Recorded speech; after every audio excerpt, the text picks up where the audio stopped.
biri kudufasha kugabanya akavuyo, amboteyaje zagabanutse ko muri Nyabugogo wasangaga abantu ari urujya n'uruza, abantu ari benshi, ariko mvuye nsanga ni imbuga yera, ni nko muri stade. Ni ibintu byoroheye abantu, birashimishije kubera ko kugenda ukicara mu bantu igihumbi utegereje ni ikindi kibazo, ariko nkanga umuntu arakatisha bimworoheye. Biroroshye kuko nibwo nyiza kandi bahise bamfasha. Hari n'abantu bari kwita bakuyobora bakakwerekana ujya gukatishiriza, ntabwo bihwanye na Nyabugogo. Umuntu araza akagutwara ngo ujye gukatisha hano, wagenda ukagerayo ngo iruzuye ngo tujye muri iyi, bikarangira n'ibyo ufite byose babitwaye. Babyoroheje kandi n'amatike ntabwo yiyongeye.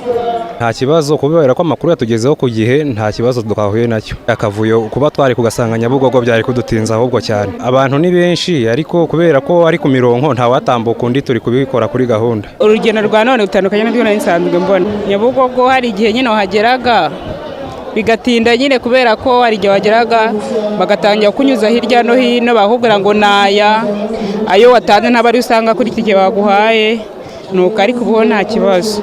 Harimo ambutiyaje y'abantu benshi, urumva bari kujya mu ntara ni benshi bashoboka, dusa naho twahuriye ku munsi umwe, ariko uko bisa kose mbona bariho baragerageza bakatuyobora nyine kimwe nuko twagize ubuyobozi, polisi yadufashije nta kitakoze mu ruhande rumwe. Ni ukuvuga ngo kuba uyu mwanya turiho tunyuranamo ariko dufite icyerekezo kimwe, aho dutegera ari hamwe, ntari guhura n'abantu bari kujya za Musanze, ntari guhura n'abantu bari kujya za Byumba, uko bisa kose byadufashije cyane kuruta uko twahuraga Nyabugogo twese.